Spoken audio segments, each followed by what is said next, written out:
Hello. By now, many of you are gathering why there's so many levels to why having a go at an artistic masterpiece like Doppelhurst is only disclosing of one's own idiocy. Um, I mean, this was the era where Manson was saying art is a question mark. It should not be an answer. He was saying it every second interview. Um, I don't know how much help you would need with that. It's like it was almost to the point where you were learning about finger painting in preschool. The way that this statement about art been to evoke mystery and questions, and to not be like a tyrannical commander, like the god of the Abrahamic faiths. Now, Alani and Cassandra have essentially, there was, in their own ways, they've tried to. I mean, Cassandra did so through a double cross through two relationships in the workplace.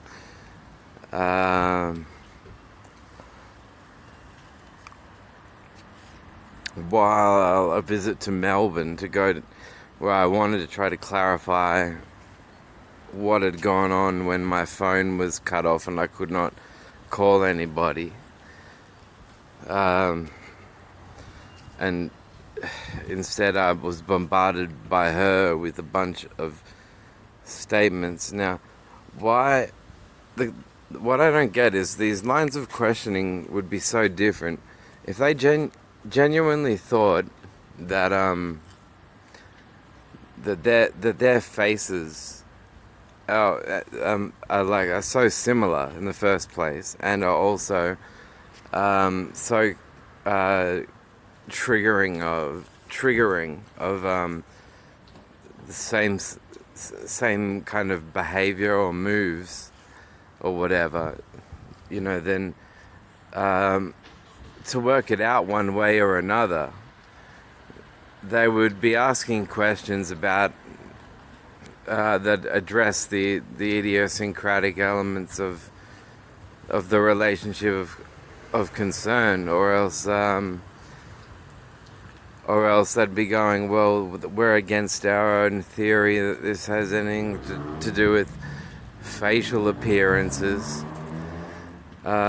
Because they haven't interviewed me, they haven't questioned, discussed with, or interviewed me at all, and yet they'd rather play boogie woogie spy, and I've gone, well, in truth, Cassandra and Alan both did say something to me along a similar line at a particular time, and what I found was just that I admired, and I did admire Cassandra's saying it's a girl's world, but if a girl has no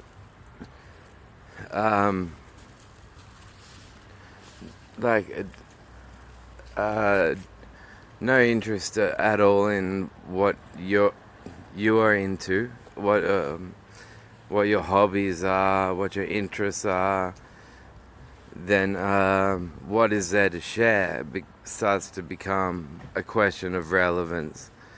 And like someone that you're used to either serving because you have been hellfire damnation converted to serve the Lord of the uniting church and the Holy Bible, even though it broke your family up many moons ago, or someone that you met at work where you're a shop assistant and you're outranked, your employee outranked. It's important that what gets across is that it's important that what comes across it is about, though I do consider, uh, you know, at your service to be idiosyncratically important to romance. It's not something you're getting an idea about by involving me in a cult by implicit threat, or by noticing that you can give me instructions during a work shift and I'll carry them out.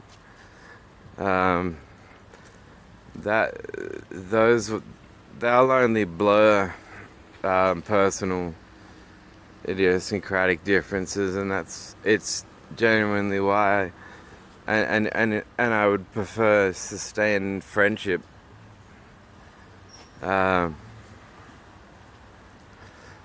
So the thing is, they can contact me about how they've either got some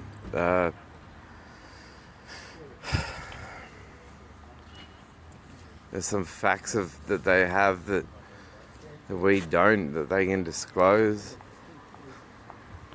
or that they can apologize for this fucking pathetic, and I want to say gay Christian who, Roger's view of a gay it's very classic Freudian, with this Masonic elaboration of a person in rebellion whose responsibility originates from rebellion against his own sexuality, stemming off the Luciferian, Darwinian, biblical God and Satan contest. And so all that God and Satan haven't done is come out and tongue-kissed and made out for a while, and that would then change that rebellious state into a romantic state, and Roger Toll and Gary Cairns would have their whole theory on homosexuality back to the drawing board, and they would have to start again and redefine it again. It's just that in their minds it's a powerhouse of while the pyramids were being built, our gods were still arguing, rebelling at each other back and forward. The thing is, an approach, I don't believe that an approach that can be said to either be edifying of religious freedom, or fall back on saying, now, who are you to religiously discriminate in this conversation? Neither of those avenues can be fallen back on in defense of addressing an issue that pertains to one of the most fundamental aspects of human rights, such as sexuality. Though I would say it applies to all of the other, to every other aspect.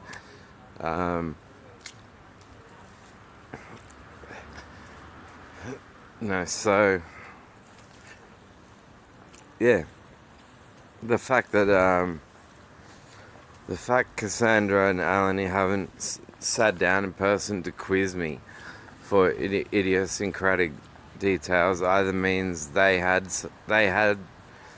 known more than I and been non-disclosing.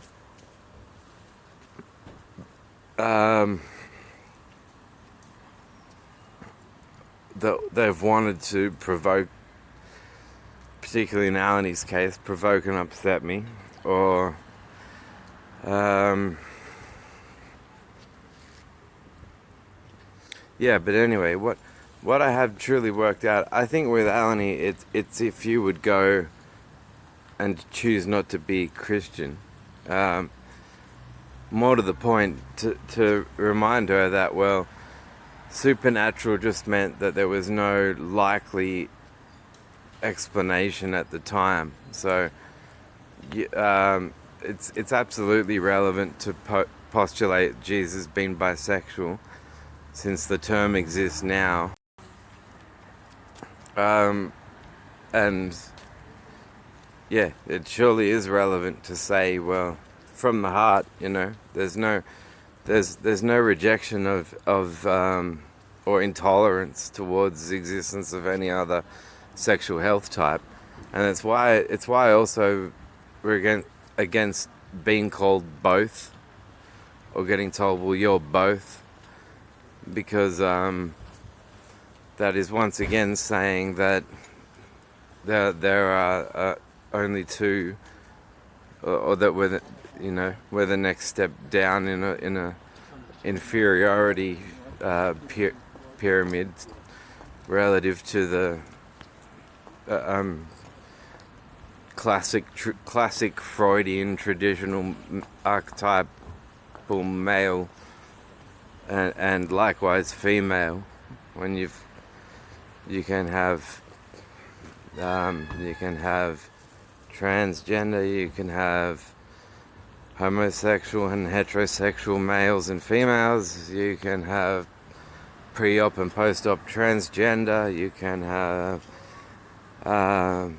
there are heaps, and I'm trying to point it back out to a Christian and ask Christians, do you think this is fair?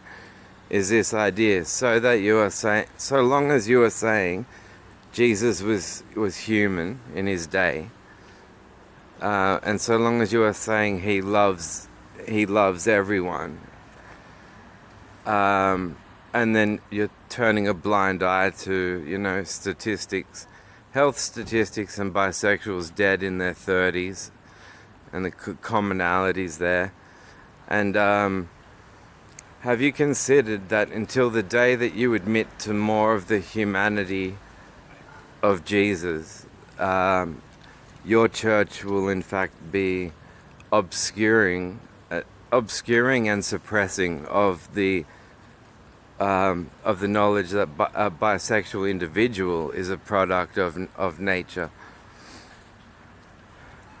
and that's the challenge that I'm putting to them.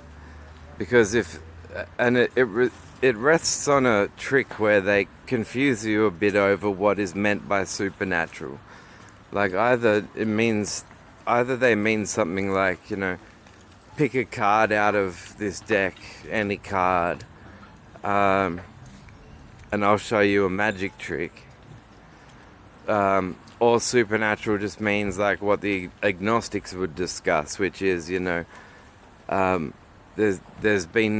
hasn't been a series of tests done in natural circumstances that using applied liberal scientific method, and there's thus no naturalistic answers to this or that question, but there are naturalistic answers to pretty much every miracle attributed to Jesus.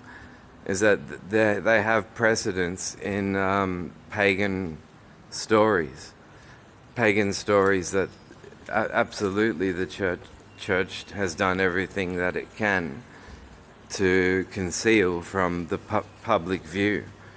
Has been to hide these miracles, and then they have a fallback story where it's like, if you really get caught on this, you need to say, oh Christian, you need to say the devil became aware that God was about to send Jesus to save everyone. So as a bit of a preemptive strike, the devil decided that the devil would send in a bunch of fake prophets and false emissaries and a bunch of people to go and perform all these miracle stories that Jesus would later perform, so that by the time Jesus performed them, no one found them interesting and considered Jesus to have been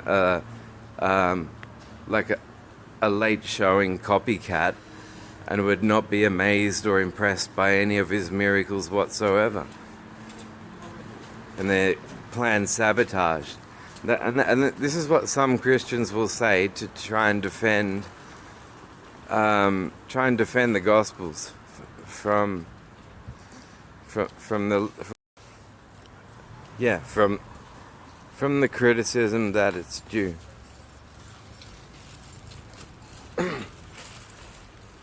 uh,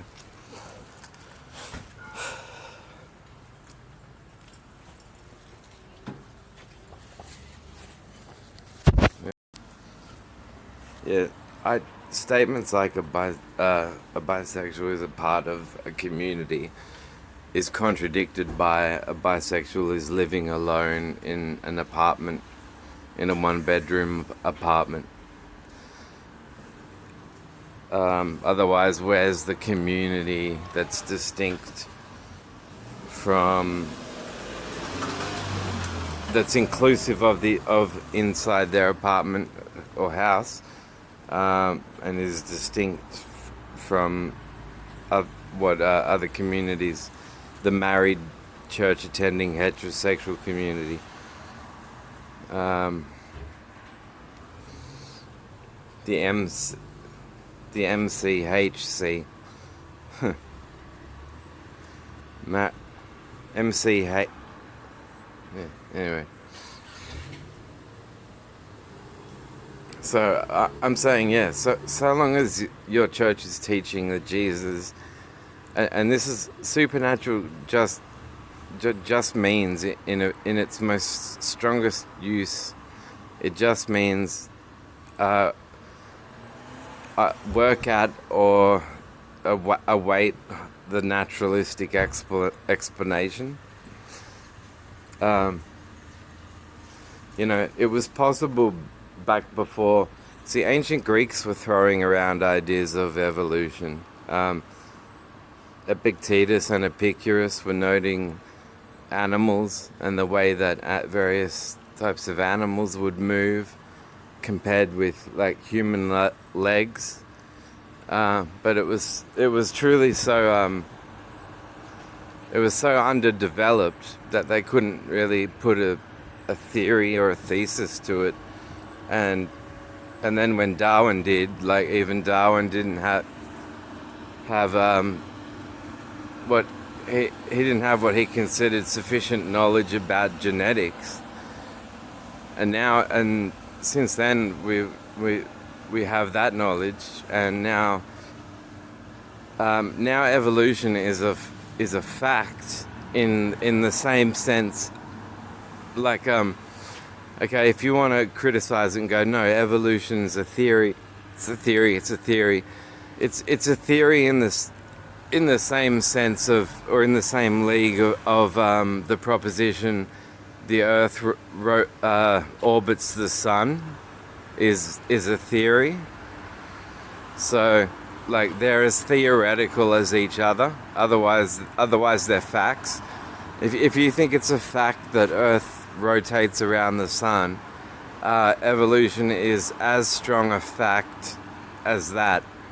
Or if you want to go technically, no, they're both theories. Okay. But yeah, my sources have been that they are as strong and as well reinforced, as both propositions, that all life evolved from a common ancestor, and that Earth rotates as part of a solar system around a sun. They're both verified theories. Verified to such an extent, and so I hate the way that church faith corrupts judgment, whether they're authorities who are Freemasons or religious. Faith is horrid out of context, and I have a reserve sometimes when I'm at home alone. There are songs I like that invoke the use of the term faith. There are philosophical discussions that address an appropriate context for usage of the term faith. they're personal though, and they're private, and they're not preachy. They're nothing. They are nothing I would ever take to a podium and then say, hear ye, obey these rules. Here's the rules. If you don't obey them, I'll spank you, you and you, you and you and you, before sundown.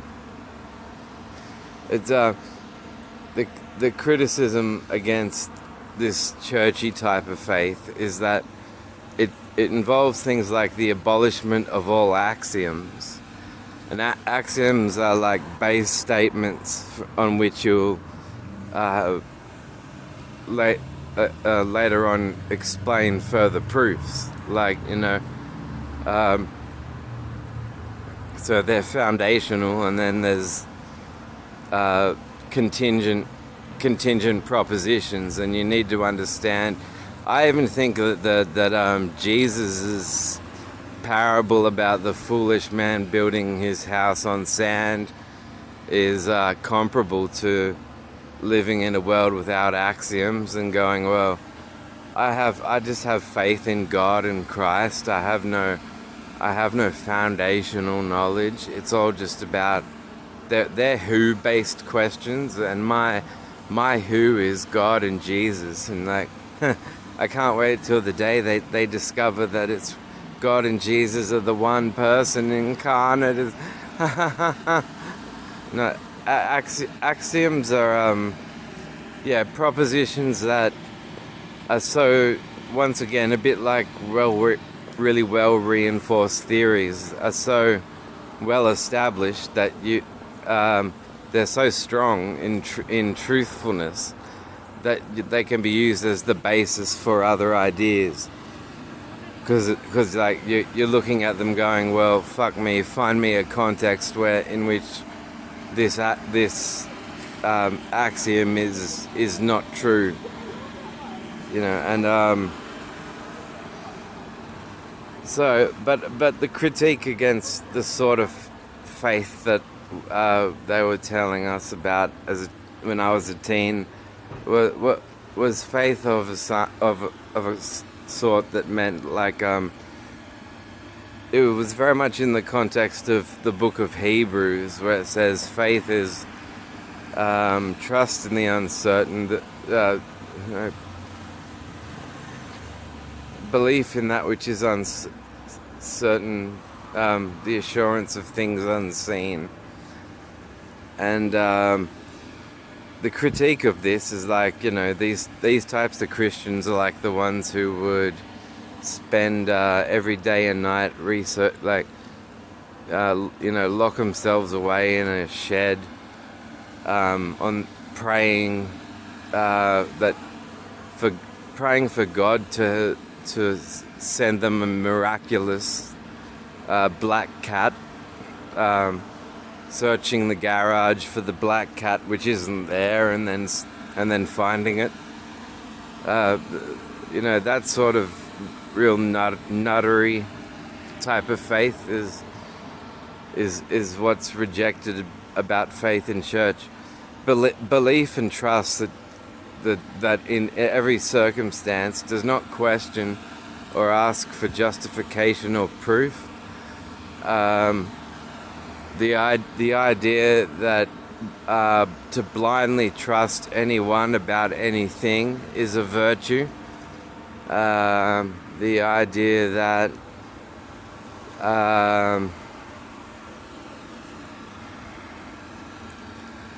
the idea that it's a virtue to just go, well, absolutely anything and everything you say is absolutely agreed to. I trust in everything you say. And you wouldn't have ideas like the Christian's word of God unless this type of faith had already been well enough rendered sacrosanct in the mind of the Christians. Otherwise, their dogma, the word of God, would have already been overturned. Uh, because I do also think that when you weigh it up and you consider that, well, for the only life, for what seems, there are agnostic type of response arguments where we say, well, it's beyond our knowledge if there is an afterlife. Prince was singing about it in the 80s, and I think the 80s, as a decade, the 80s were a sacred time where free love and knowledge was explored in a way that somehow seemed to have the lid shut on it by the time you got to chart music in the very early 90s. But to say, well, then this is, in this, the only life that we have, place complete and utter trust in every brother and sister in this church building, and especially in a God who is guilty of more crime against humanity than you could muster up to commit against one person. And you're said to pray to him, and not concede that you're doing so out of fear, or that your motives are pure, because your motives can't be pure, because the actions of what's endorsed by this God are disgusting. And so my position is that it's up to each person to decide about their sense of which to I trust so and so to such and such an extent. That's absolutely your, like, don't let an institution with an empty vapid God who upon study is a monster as well, being an institution that would take away that choice for that trust control, and let them take it from you, nor the individuals that are affiliated with such religious groups, and don't let them take that trustability from you either. Thank you.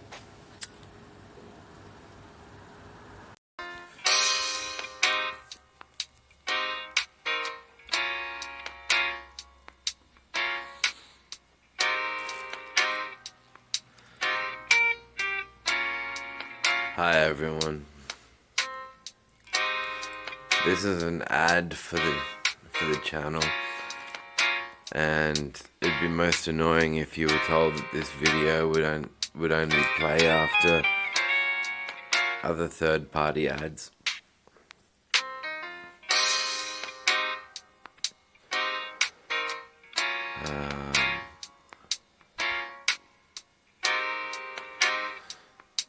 Yeah.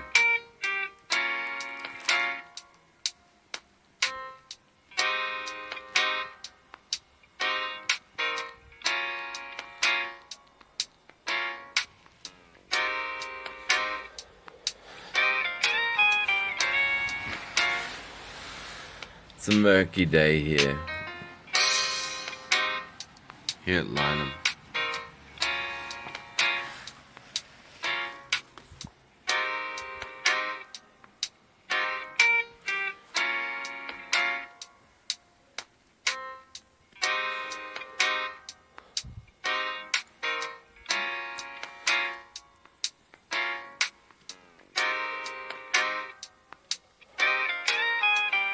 Thanks for the support and all of those who've been watching the channel thus far.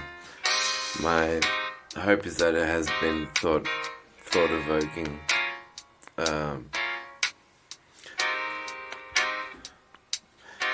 and that you can all come together as individuals and think.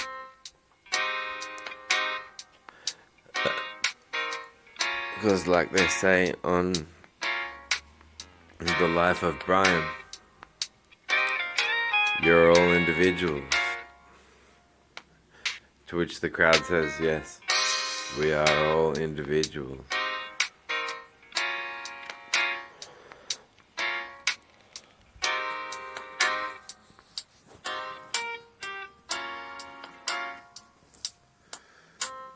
Okay.